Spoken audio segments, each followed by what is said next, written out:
Sizofunda incwadi incwadi kaDeuteronomy 14 from verse 1 to 2. Incwadi kaDeuteronomy 14 from verse 1 to 2. Ningabantwana bakaJehova uNkulunkulu wenu. Anikuzisika ningaziphuculi phezu kwamehlo enu ngenxa yabafileyo. Ngokuba ningabantu abangcwele kuJehova uNkulunkulu wenu. uJehova umkhethile nibe isizwe senzuzo yakhe ngaphezu kwezizwe zonke ezisebusweni bomhlaba. Angiliphinde leli vesi. Ningabantwana bakaJehova uNkulunkulu wenu. Anikuzisika ningaziphuculi phezu kwamehlo enu ngenxa yabafileyo. Ngokuba ningabantwana abangcwele kuJehova uNkulunkulu wenu. uJehova umkhethile nibe isizwe senzuzo yakhe ngaphezu kwezizwe zonke ezisebusweni bomhlaba. Amen. Lokho ukuthi ningaziphuculi ngaphezu uthi lapha ningaziphuculi ngaphezu kwamehlo enu ngenxa yabafileyo. Angazi ukuthi lo mbhali wayichaza ukuthini, ngoba ayikho into ongayiphucula ngaphezu kwamehlo akho, ngoba into ephucukayo ngaphezu kwamehlo akho ziyinwele zakho, ikhanda lakho. Amanye amabhayibheli akuchaza kahle ukuthi ungaziphuculi izinwele zakho, ikhanda lakho, hayi ukuthi ungaziphuculi ngaphandle ngaphezu kwamehlo. Amanye mayithi ungaziphuculi ngaphezu kwamehlo, asazi noma ukuthi ungayiphuculi amashiya yini. Ibhayibheli elinye ibhayibheli abantu babehumushe nje longayazi ukuthi ichaza ukuthini. Kodwa kafuphi uNkulunkulu lapha uthi ningabantwana bakaJehova uNkulunkulu wenu. Njengoba-ke ningabantwana bakaJehova, anikuzisika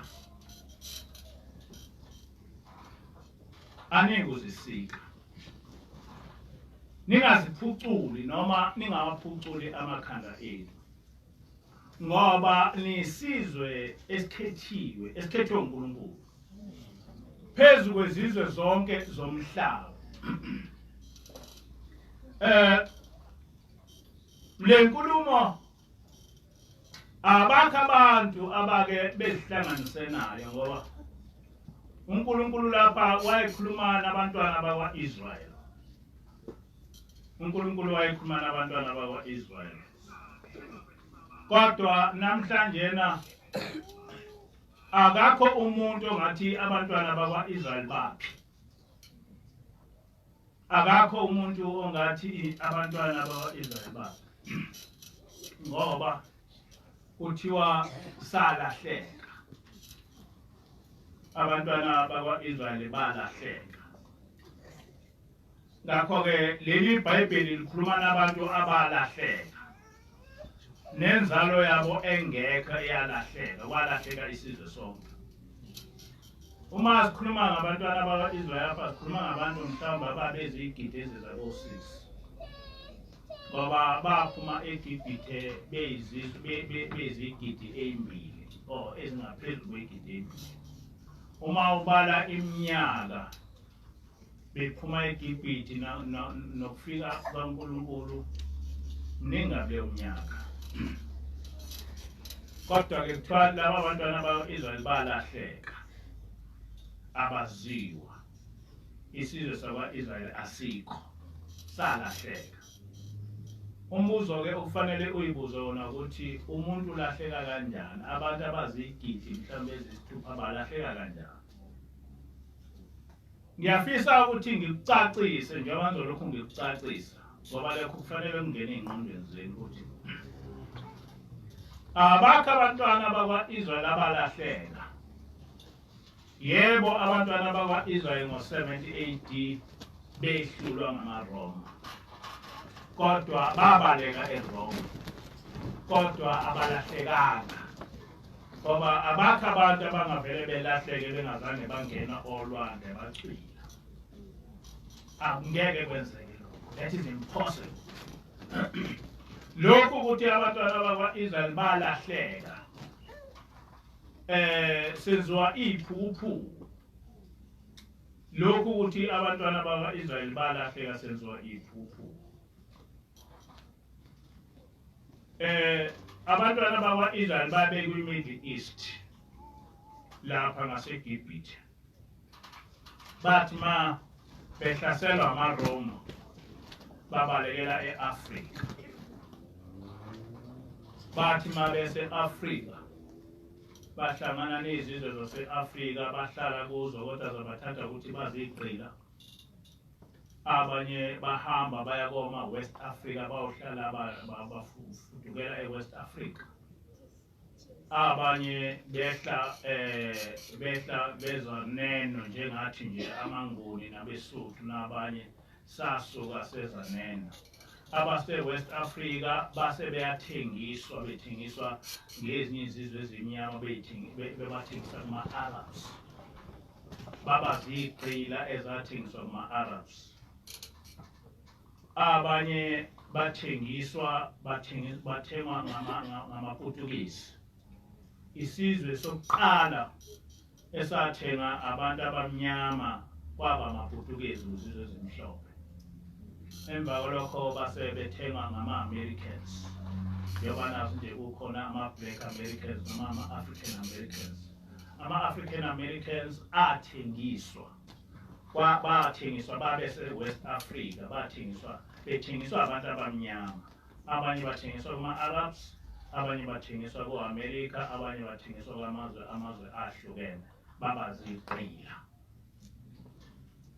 lokhu ukuthi sibe zigqila njengoba siyilapha nje I want you to understand it very clearly ukuthi leli vesi likhuluma ngathi leli vesi likhuluma ngokhokho bethu leli vesi likhuluma ngama-Israelites and abakho abanye abantu abangama-Israelites ngaphandle kwethu abakho abanye abantu abangama-Hebrew abahlulwa bahamba baba-scattered all over ngaphandle kwethu and therefore njengoba ethi uNkulunkulu ningabantwana bakaJehova uNkulunkulu wenu ningazisiki ningafundi ngokuba uNkulunkulu unikhethile wanenza kuba nibe isizwe sakhe wanenza ukuba nibe ngcwele ngaphezulu kwezizwe zonke ezikhona emhlabeni kukhulunywa ngathi hayi ukuthi kukhulunywa ama-Israelites kukhulunywa ngathi and that is very important to understand that issue ukuthi lapha kukhulunywa ngathi ukuthi singatholakali thina njengesizwe esikhethiwe uNkulunkulu hayi ukuthi noma imuphi umuntu ushayelwa umthetho ezulwini kodwa kushayelwa umthetho umuntu okhethiwe umuntu owenze isivumelwane noNkulunkulu njengoba esho umprofeti ethi khumbula ukuthi namhlanje usuwenze isivumelwane noJehova uNkulunkulu wakho sokuthi uyohlala endlini kaJehova kuze kube sekupheleni kwensuku zakho leyo nto njengoba umprofeti wayekhuluma lokho wayesivuselela isivumelwane esenzeka eHerobe noma eHarobe angazibiza kanjani leso sivumelana senziwa uNkulunkulu nabantwana bakwa-Israyeli entabeni yaseSinayi ukuthi bayomkhonza uNkulunkulu bayophila ngaphansi kwaNkulunkulu ngoba sebekhethiwe uNkulunkulu ukuba bebe abantwana bakhe sebekhethiwe uNkulunkulu ukuthi babe ngcwele belapha emhlabeni sebakhethiwe ukuba bebe abantwana abayodla ifa lasezulwini bangabantwana abayohlala noNkulunkulu bangabantwana abangcwele okhokho bethu took that vow they enter into that covenant with God ukuthi sebe ngabantu basezulwini, and being heavenly people, being holy people, we cannot live life of all other people because we are selected, we are chosen. We are not like earthly people. We are heavenly people. We are holy people. And that holiness, ekithi, isivumelwano leso, it is a covenant eyenziwa ngokhokho bethu noNkulunkulu. It's not just a covenant yanamhlanje, a covenant eyenziwa ngokhokho bethu noNkulunkulu ukuthi sisizwe esingcwele, sisizwe esikhethwe uNkulunkulu phezu kwezizwe zonke. And ayikho into ebuhlungu njengokuthi umuntu ebalekile kodwa ngokuthi enze into embi. Eminyakeni ephambili kakhulu ngake ngihamba nomngane wami sisehleli kwase kungena umfana kaShembe engena efake icathulo lapha ngaphakathi, kodwa bonke abantu kuthiwa abashiye icathulo. Lensizwa engihamba nayo ithi, oh, mayengena lo mfana uthi bengamazi abanye bethi no angena necathulo la. Wathi lo mfana hayi nguShembe mina. Hayi umfana kaShembe nguShembe mina. But udakwe uphelile. Udakwe uphelile. Uthi lo mngane wami ngihamba nawo ngasena oyinazathi how? Indodana kaShembe le.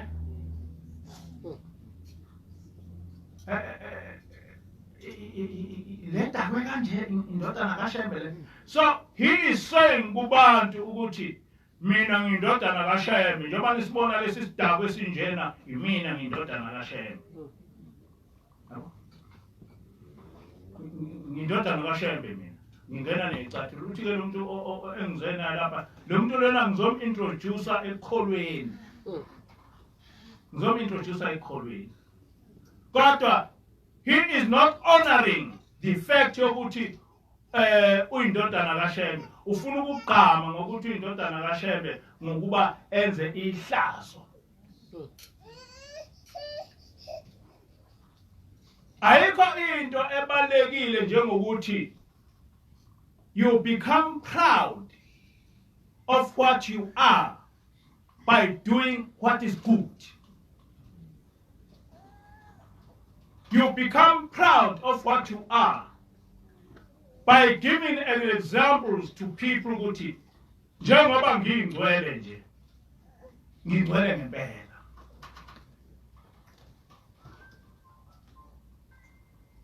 Kwafika ingilosi kithi yafike yahlala nathi namanje. I'm proud of that. But i-pride yami yalokho awungaba i-pride yokwenza isono.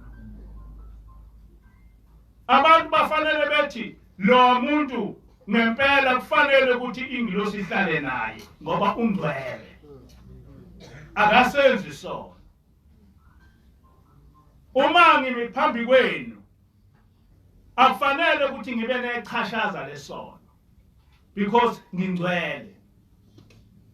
Akufanele ukuthi ngibe nechashaza lesono. Akufanele abantu babe ne-question ukuthi lo muntu ungcwele kanjani. No, akufanele.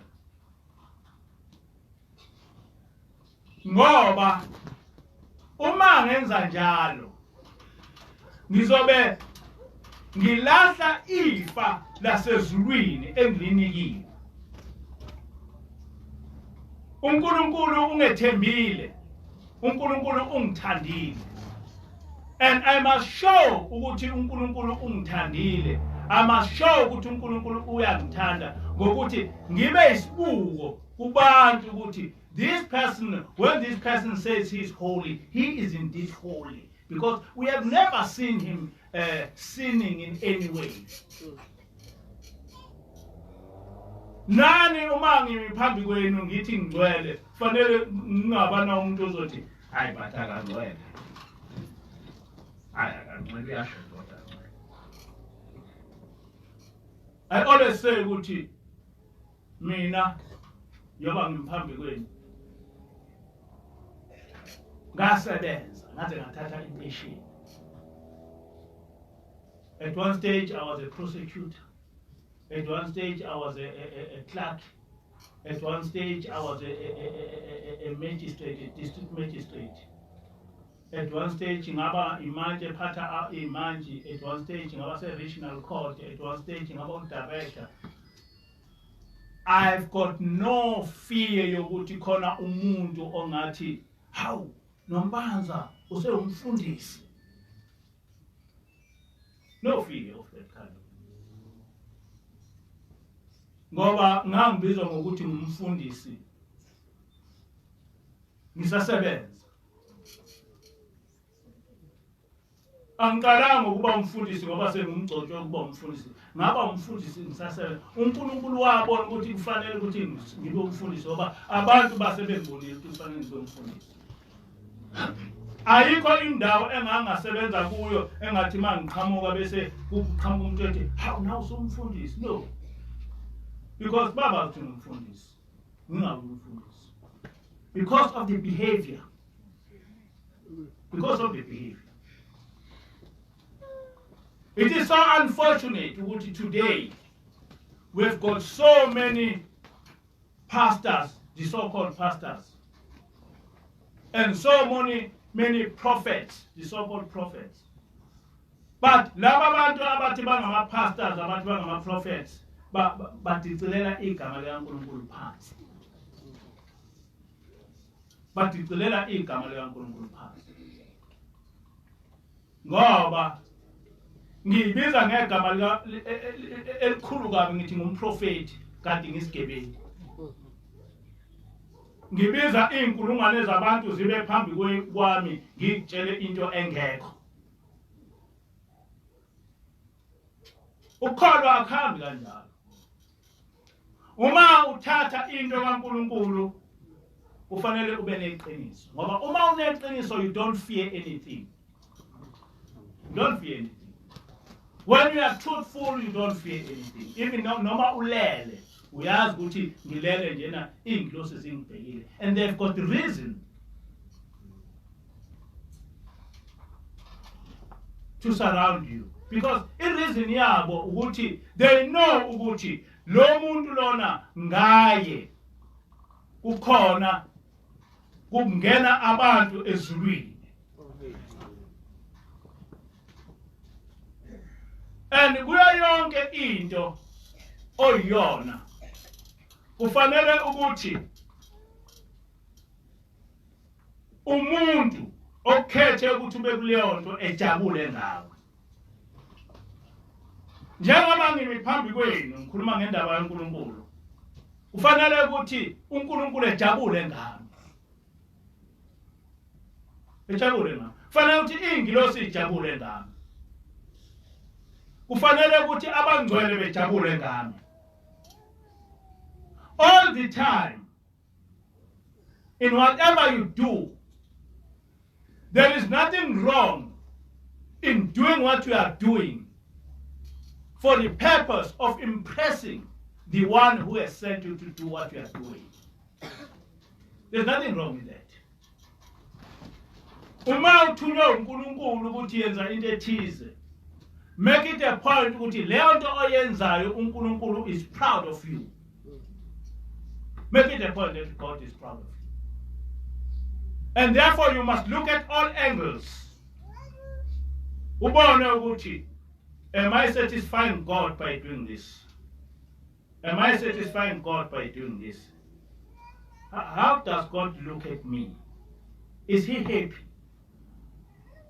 Njengoba ngimphambi kwenu, kufanele ingilosi yathi ingilosi khona lapha phakathi kwethu. Njoba ikhona phakathi kwethu kufanele ngibe nama imaginations ukuthi as I'm talking, is she happy about it? Am I saying what she wants me to say? Is she happy about it? Njengoba ngithunywa ubaba ilanga, what I'm saying, ubaba ilanga, is he happy about it?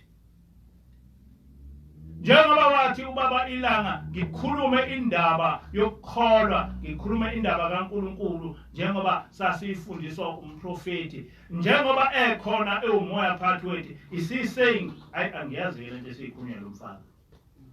I didn't say that. Do you know how exciting you become uma umuntu ethi njengoba nginjena I was mentored by this and this? Uyazi ukuthi wena as a mentor ujabula kanjani kulokho? So ukujabula uma njengoba nginifundisa lento, nenza lento eningifundisa, I become happy because I say how kanti khona engiwenzile kwaba success. And ngenkathi ngishumayela ngenza yonke into, i-angel ethunywe kimi, she becomes happy, and ayikufihli lokho. Ayikufihli lokho. And bonke abasezulwini, they become happy because bathi nansi-ke into esiyifunayo thina. Hawu, kanti bakhona abantu abantwana bethu bazoza ezulwini. Hawu. Njaba ngikhuluma nje, ngikhuluma iqiniso. Sifuna ukuya ezulwini. Amen. Make no mistake. Sifuna ukuya ezulwini. And njengoba sifuna ukuya ezulwini nje, kufanele ukuthi sibe nokuqonda ukuthi uma sikhuluma ngezulu sikhuluma ngani. We are a chosen nation. We are not just a chosen individuals, we are a chosen nation. And as a chosen nation, we are individual. Umuntu nomuntu must say to himself or to herself, I am one element of the chosen nation. I'm one element of the chosen nation. And God chose me. I'm holy. You tell yourself, I'm holy. You see. And once you say, I'm holy, then immediately engqondweni yakho ufika uthi, oh, I'm holy. Oh, by the way, I'm holy. Noma ngabe kuqhamuka umuntu wesifazane noma intombi sizokuthinta thinta, no, I'm holy. No, you can't touch me, I'm holy. No, you can't touch me. Nginsizwa mina yokuNazaretha. Angihlanganisi mina nentombi. Yaganwa mina nginsizwa. You become proud of your holiness. You defend your holiness. You defend your divinity. Could you know, I'm holy.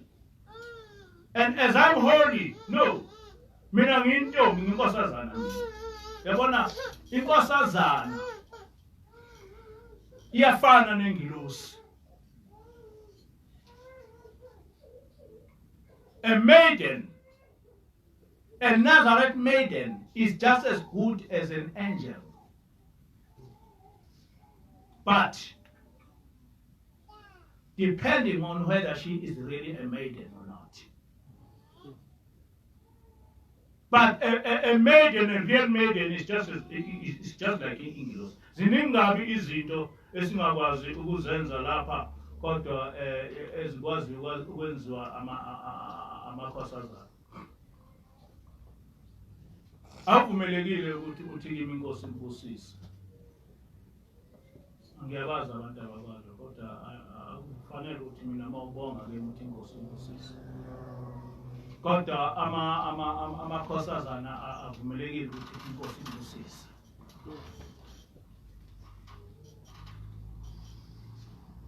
akuvumelekile ukuthi uyinkosana uthi kumshumayeli inkosi ibusise noma uthi kumfundisi inkosi ibusise, because isibusiso asithi kodwa sithi shona phansi imina kufanele ngithi inkosi ibusise. And in the true sense yokuNazaretha akufanele ukuthi uthi kumzali wakhe inkosi ibusise. Umzali wakho kufanele ethi enganeni yakho inkosi ibusise. Niyakuzwa lokho? Kodwa inkosazana noma ngabe ikuyiphi age ivumelekile ukuthi inkosi ibusise isho kimi. Ivumelekile.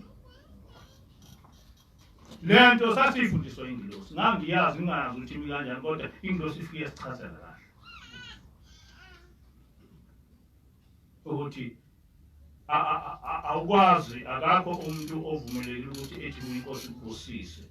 Mabe bengaphandle bengakaMaNazaretha ngiyazi ukuthi abaza ngendaba mayithi umuntu inkosi ibusise ngithi amen. But for umuntu oyinazaretha akufanele ethi kimi inkosi ibusise. Ngoba isibusiso kufanele sithole kimi. Ngeke uthi ubaba umholi noma ushembe noma ekwenzelana uthi baba inkosi ibusise. Don't say that. Uthi baba ngiyabonga. But you don't go as far as saying inkosi ibusise. Kodwa inkosazana iyakwazi ukuthi inkosi ibusise noma kubani ngoba inkosazana iyafana nengilosi. Lokho sasifundiswa ingilosi. So I'm trying to tell you ukuthi how great inkosazana is. Ingilosi iyakwazi ukuthi vele ihlale namakhosazana vele ibonakala emakhosazana akayibona. But abantu nje in general ngeke beyibona. A maiden in this church is very, very great. Uma iphethe kahle. I-maiden ngempela. Ngakho uma uyi-maiden uyinkosazana leli bandla, you are not just a person okufanele ukuthi noma ehambe emgwaqeni emiswe noma imuphi umfana, because you are holy. Niyezwa abantu bami. You are holy. Ningcwele. Nikhethe uJehova nenza naba into enkulu ezulwini. Njengoba sikhuluma ngohlaleleni, uhlaleleni inkosazana. Hleli inkosazana. Noma ehlala ufike ehlale namakhosazana. Noma engaqhamuka lapha ngabona ukuthi awunansi inkosazana. Ngisho ekhanda ulokhu nje ngenkosazana, inkosazana. Noma simbiza sithi inkosazana. Ngisho introducer kithi wathi ngunkosazana mhlawumbe. Inkosazana. So amakhosazana are so important. But nathi uma ngabe uyiphatha kahle uwena ozenzayo ukuba ube into enkulu ezulwini. Wena ozenzayo konke. Noma ungakhethwa kuthiwa umkhulu noma kuthiwa ekhetha uNkulunkulu ukuthi ube mkhulu. Kodwa uma ungazazi ungayihloniphi akusho lutho. Ubaba ilanga wakhuluma kabanzi ngoSamson. Mhla uSamsoni elethwa emhlabeni kweza ingilosi. Yazobika ukuthi Manoa, nkosikazi kaManoa, ungabe usayiphuza into elokhuza enewayini. Ungaphuza iwayini ungayidli into elokhu ngoba lapha esiswini sakho kuzohlala umuntu ongcwele, kuzohlala uMnazaretha. So uSamsoni wehla ezulwini ekhethiwe uNkulunkulu. Kwatshelwa ingilosi ukuthi lo muntu ozayo akafani nabantu, uzobe eyisimangaliso somuntu. And indeed uSamsoni waba isimangaliso somuntu. uSamsoni was not a person enamandla njengoba kuthiwa wayekwazi ukwenza izinto ezingaka ebulala abantu. Wayengenazo inyama, wayefana nami nje. Kodwa wayenqoba abantu ngomoya oyingcwele.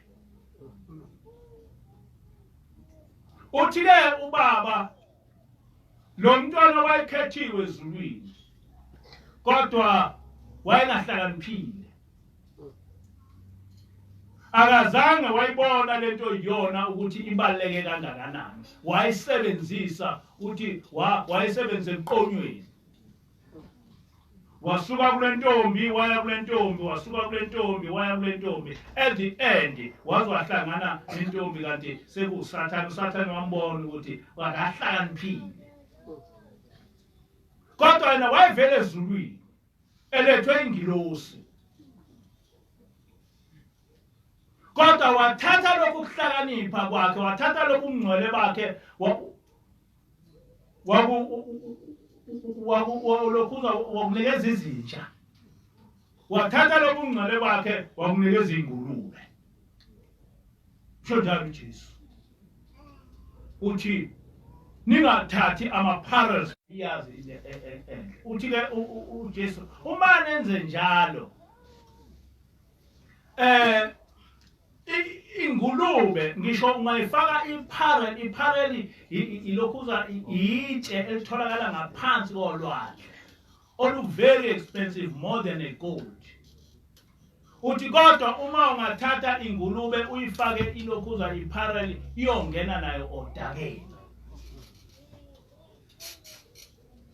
nani ke ningcwele ninto enkulu kodwa uma uzothatha ubungcwele bakho ubuhlanganise nezinja uthathe ubungcwele bakho ubuhlanganise nezingulube uzophela uzosuka uNkulunkulu kuwe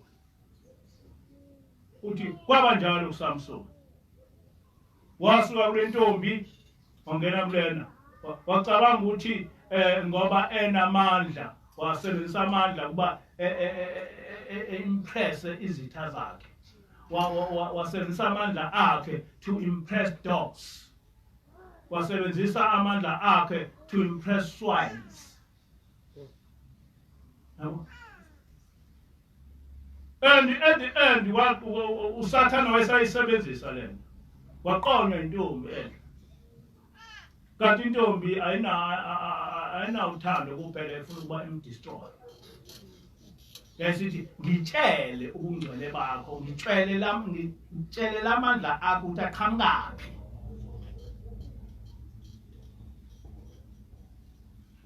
yamphulula kahle wangenwa uthando lwasemhlabeni wangenwa imizwa yasemhlabeni yaphuma lena yasezulwini ngoba ngangena imizwa yasemhlabeni yaphuma yasezulwini wasala nemizwa yasemhlabeni wathi mayephululwa intombi ngathi yamphulula wayeseqala yashuda hayi njengoba ngibona nje mina ngaze ngigunde and that was the end of it ningathathi ama-parents enu niwaphansele izingulube ningathathi ama-parents enu niwaphansele izinja ungathi ma uNkulunkulu ekunikeze into enhle ekuthena umkhulu bese ucabanga ukuthi ngobukhulu bakho ungenza noma yini ngithi njengoba nakho njena ngomfundisi ngiphambi kwenu bese ngicabanga ukuthi sekufanele ukuthi ngibone nje ukuthi oh le ntombi ngiyayithanda hayi manje ibize izokuza ngoba ngumfundisi we dade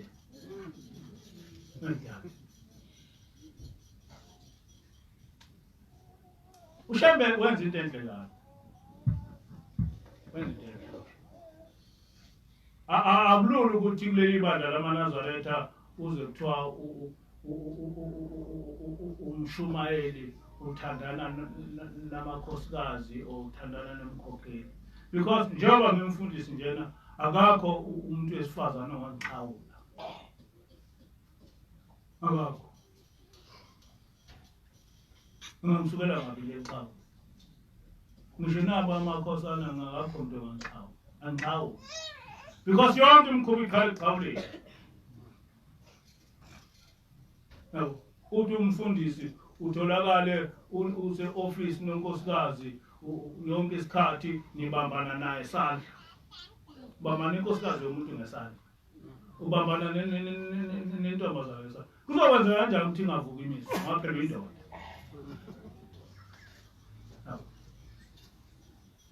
kuzokwenzeka kanjani lokho akwazi kwenzeka ngaso sonke isikhathi uthandazela umuntu ngiyabona phela amanye amaKristu uthandazela umuntu wesifazane umbambe emahlombe njalo ukhuluma umbambe emahlombe uzokwenza kanjani ukuthi ngakho ungavuki ngizoba indoda kodwa lapha sivumele ukwenza lokho ayikho inkosikazi engangikhawula nje ngikhuluma ukuthi ngake ngimbambathe emahlombe ayikho inkosikazi ngisho inkosazana ngeke ngikhawule ngisho umuntu wesilisa noma imuphi ngikhawula ngabantu abangayazi indaba kaNkulunkulu bengikhawule kodwa nje abantu abakholiwe angeke bengikhawule avumelekile ezulwini njengoba sihleli kanjena sihleli ngoba sifundisiwe ukuthi uma ngangathatha amadoda ehlangane nabantu besifazane ukholo ongenzeka lapho yini ezokwenza ukuthi ungahambi uyohlala eshendeni lakho eduze kweshende lakho yini engakustopisha lokho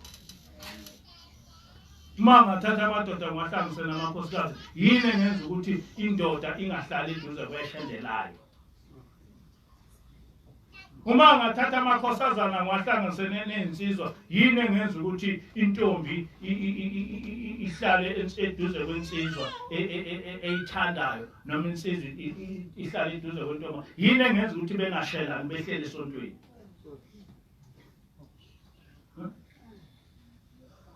njengoba ngihleli nje ungasho lapho ukuthi ibani yiphi inkosazana ekhona kula makhosazana akhona ngeke ukusho ukuthi ibani obekhona esontweni ngababona ngaphandle kodwa la esontweni ngeke uzobabona ukuthi obani nabo futhi ngeke bezesho ukuthi obani bebesesontweni ngicabanga ukuthi mhlawumbe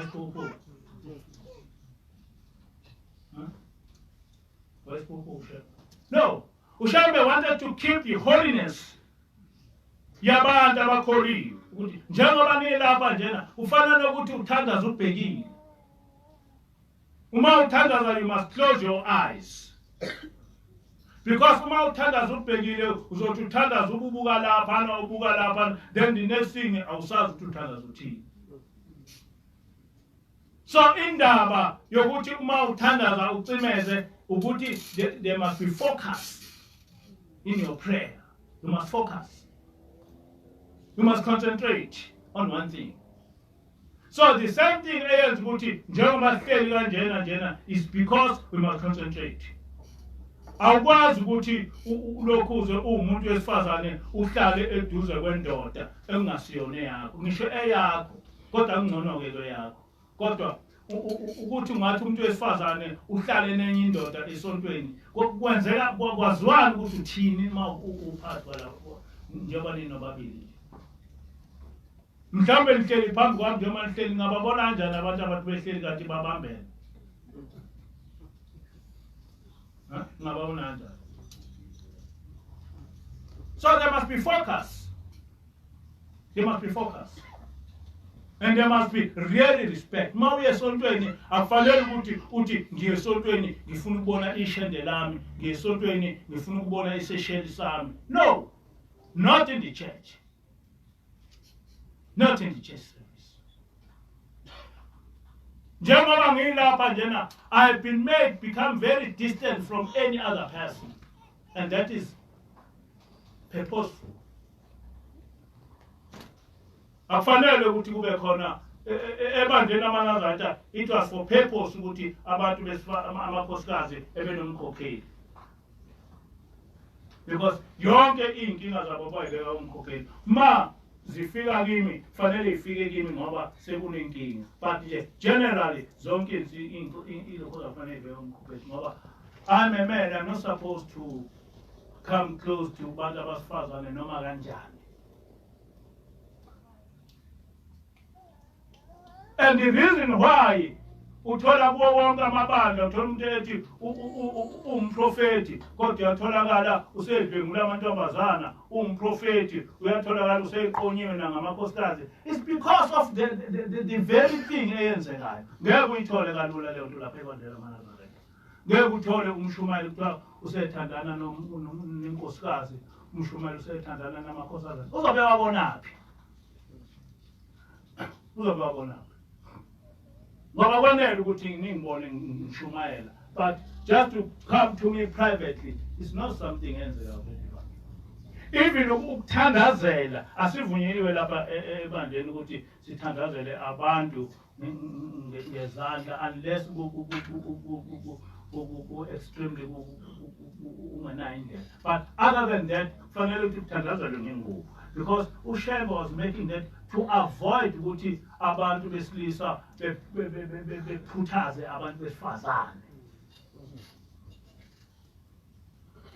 It is nothing more than that. Ukuthi ngithandazela ngengubo ngoba I'm not just going to be allowed ukuthi ngiphuthaze abantu besifazane ngesandla ngenze yonke into ngoba I'm a man.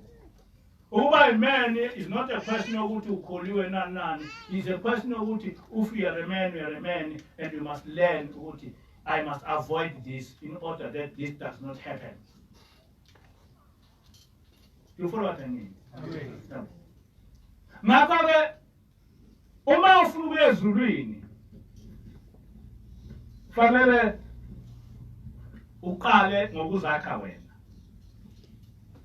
Zakhe wena. You become proud of yourself.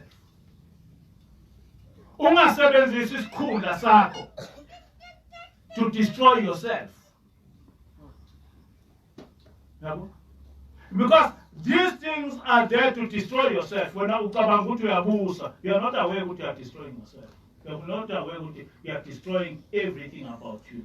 Mfana kaShembe ngamsho ukuthi ungena ebandleni kunabantu abafuna ukuzokholwa uzothi hayi mina ngiuShembe mina hayi mina ngumfana kaShembe kodwa udakile. He is not aware that he is destroying the church. He is destroying the church. Ngiyafisa ukuthi nikwazi lokho niqonde. Wangidala nkulunkulu akethi onkosi yamakosi akewa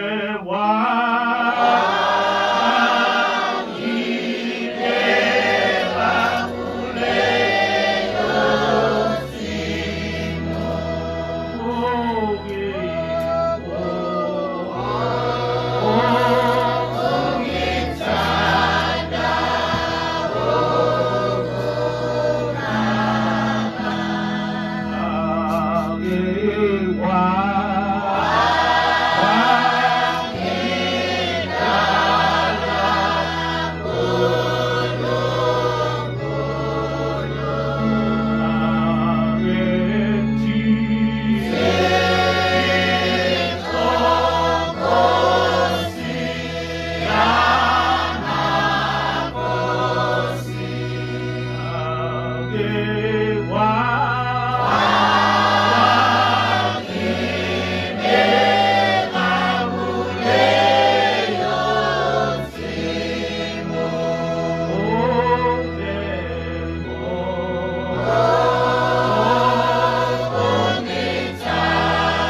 singabantwana basezulwini ngesihle. Okhokho bethu basithanda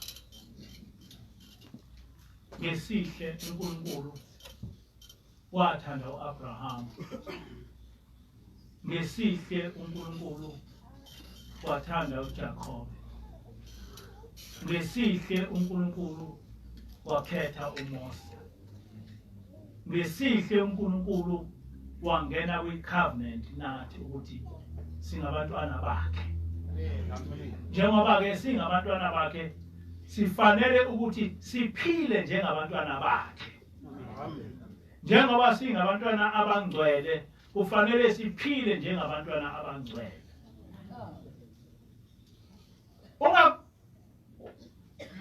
Ungakhaleli ukufana nomuntu ongafani nawe.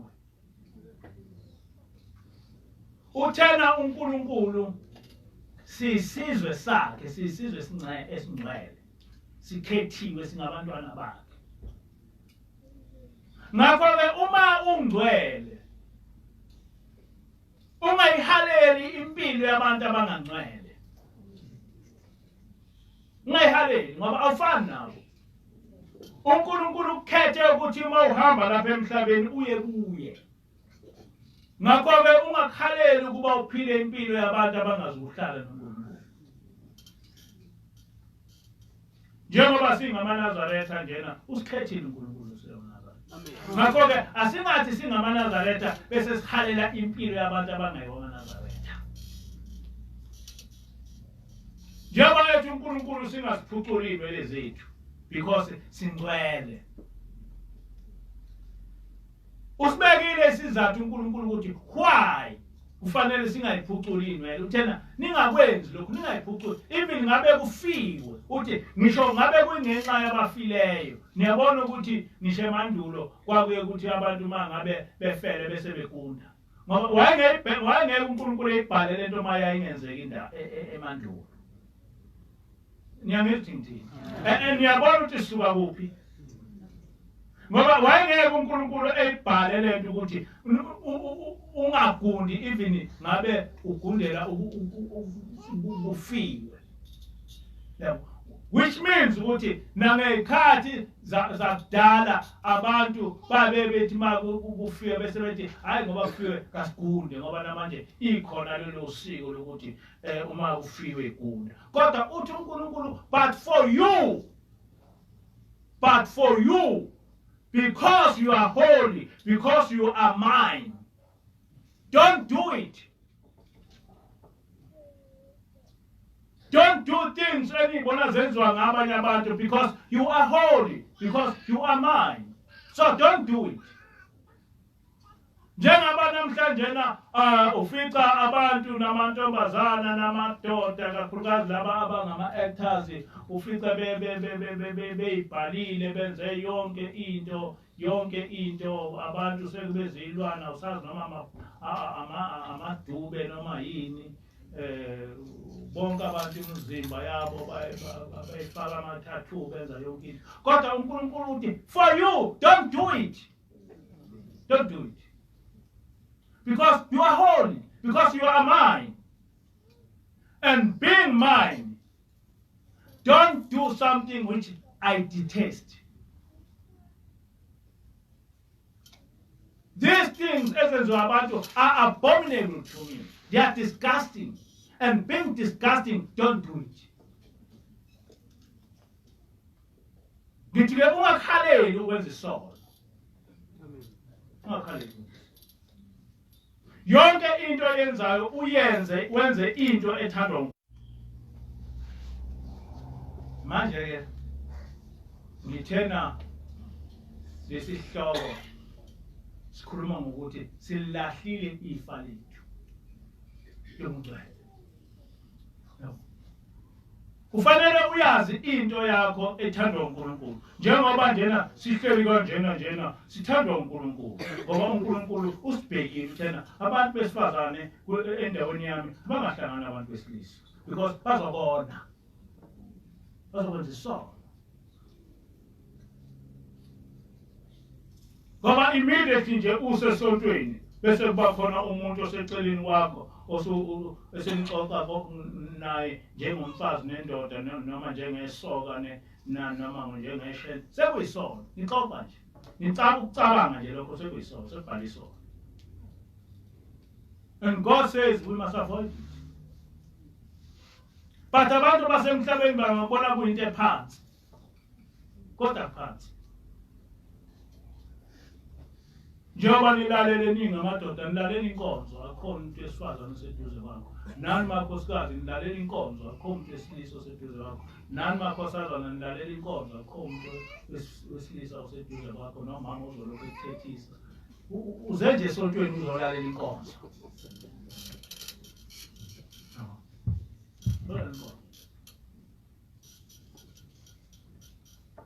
Manje kodwa uma sizothi sesingcwele bese sihalela izinto zasemhlabeni kuzohlupha lokho.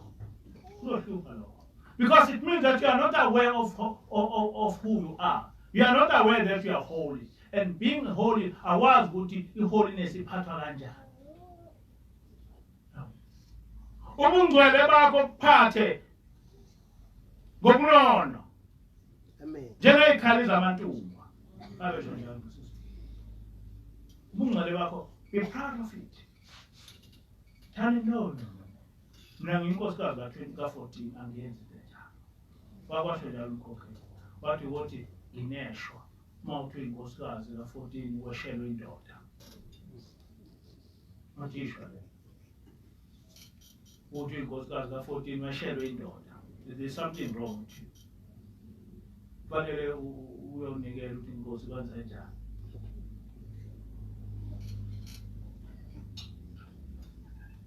Angiphathi namakhosazana. Afanele ukuthi uthi inkosazana hamba ulandele izo zonke izinjalo. Ngoba zonke zenzo ezikulandela izinja. Because at the end they are going to be zizokusesihogweni. You like it or not, uzoyisihogweni. Kodwa manje khanga kuwe bakhanga bebahle, nansi insizwa enhle aboni ukuthi awusathanda. Nawe insizwa ubona intombi, nansi isipetepete sentombi aboni ukuthi usathanda. Sathana. And akwenzeki ukuthi usathane eze kubantu emubi. It doesn't happen. Usathane akezi kuwe emubi. Usathane uza kuwe emuhle.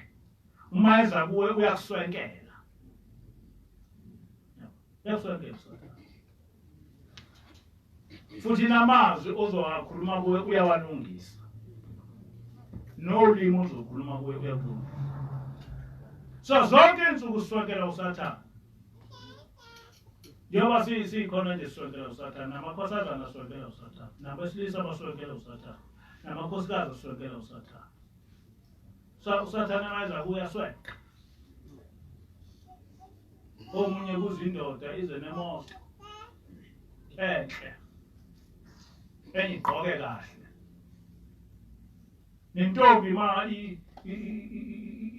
ifuna insizwa. Iveza lezi zinto eyazi ukuthi insizwa izo-attracteka njalo uma besoda lo bethinta amabele. Thinta amabele uyazi ukuthi abantu besilisa bajabula uma bebona amabele amakhona.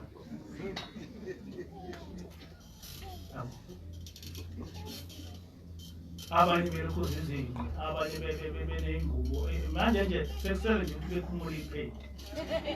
Uma ubona izinto ezenzekayo lapha sekusele nje ukuthi bekhumule iphedi abantu. Angazi ukuthi abantu besifazane bafunani. Awazi ukuthi bafunani. You don't know what they want.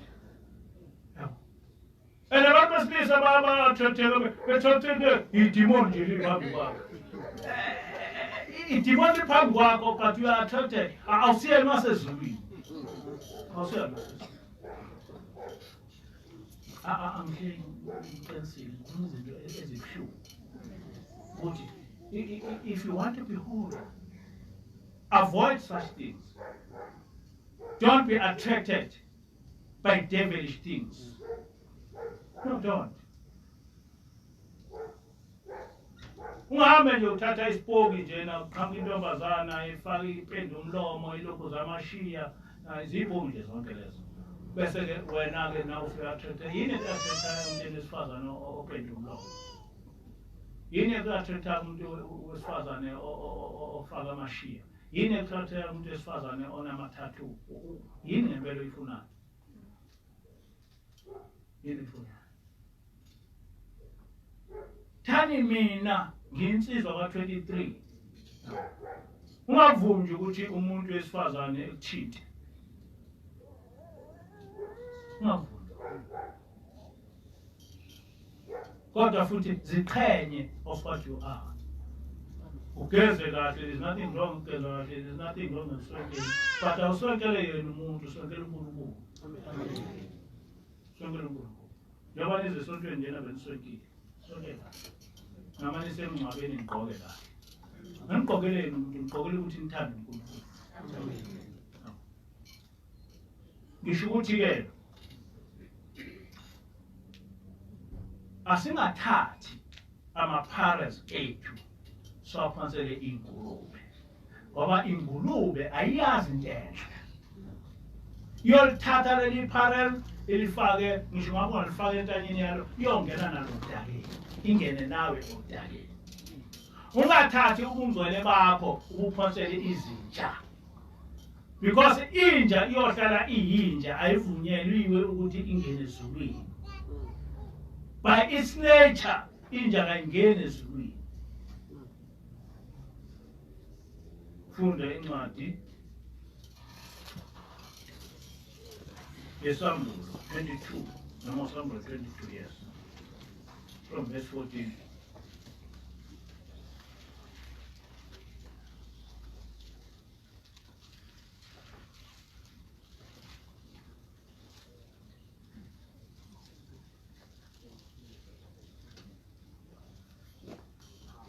From verse 14.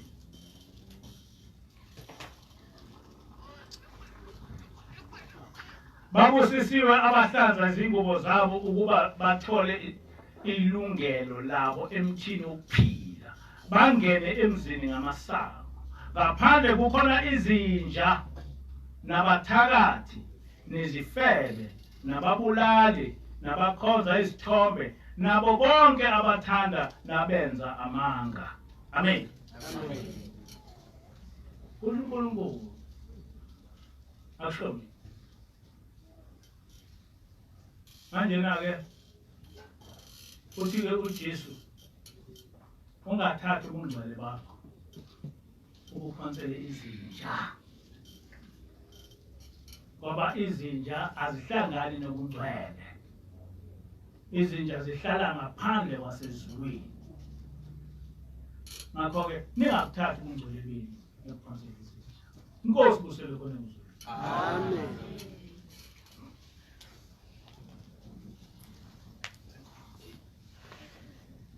Inkosi